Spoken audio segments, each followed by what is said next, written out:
कई पीढ़ियों से इज़राइल के लोग मिस्र में गुलाम थे, लेकिन उनकी पीढ़ी का समय समाप्त हो गया था।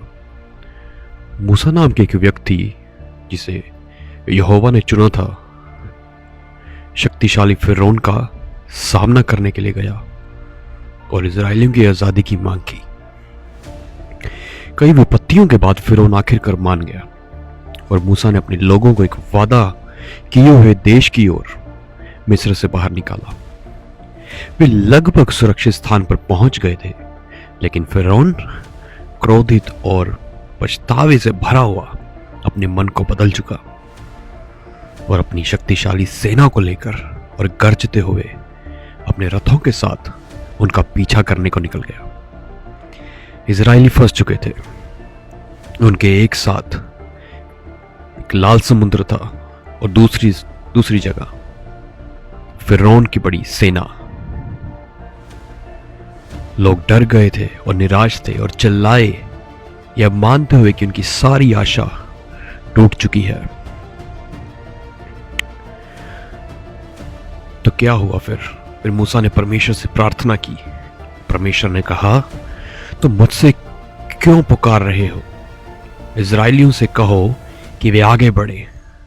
परमेश्वर ने मूसा से कहा, तो अपनी लाठी उठा और अपना हाथ समुद्र के ऊपर फैला और वह समुद्र दो हिस्सों में भाग हो जाएगा। और ऐसा ही हुआ और इजरायली समुद्र के बीच में से सूखी भूमि पर चलकर चले जाएंगे। और ऐसा ही हुआ। समुद्र की दो दीवारें बन गई और वे जल्दी जल्दी पार हो गए। उनके दिल परमेश्वर की महिमा से भरे हुए थे। जैसे ही आखिरी इजरायली दूसरी तरफ पहुंचा, मिस्र की सेना जो उनके पीछे थी उसी रास्ते से घुसने लगी। लेकिन जैसे ही उन्होंने पीछा किया, मूसा ने एक बार फिर समुद्र की ओर अपना हाथ फैलाया और पानी की दीवारें मिस्र के रथों और सैनिकों पर गिर गई और उनमें से एक भी ना बचा। इज़राइल के लोग वास्तव में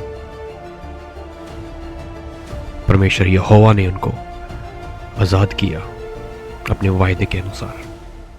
जिस तरीके से लाल समुद्र यहोवा ने अपने लोगों के लिए दो हिस्सों में भाग किया था, आज परमेश्वर आपकी लाइफ के जो समुद्र हैं, आज परमेश्वर उनको दो हिस्सों में भाग करेगा अगर आज आप विश्वास करते हैं। क्योंकि परमेश्वर कहता है कि अगर तुम मेरे बेटे पर विश्वास करो आज, और उद्धार तुम्हारा है, अनंत जीवन तुम्हारा है, तो आज जो कोई विश्वास करेगा उसके पुत्र के ऊपर, वो आज एक छुटकारे को लेकर जाएगा।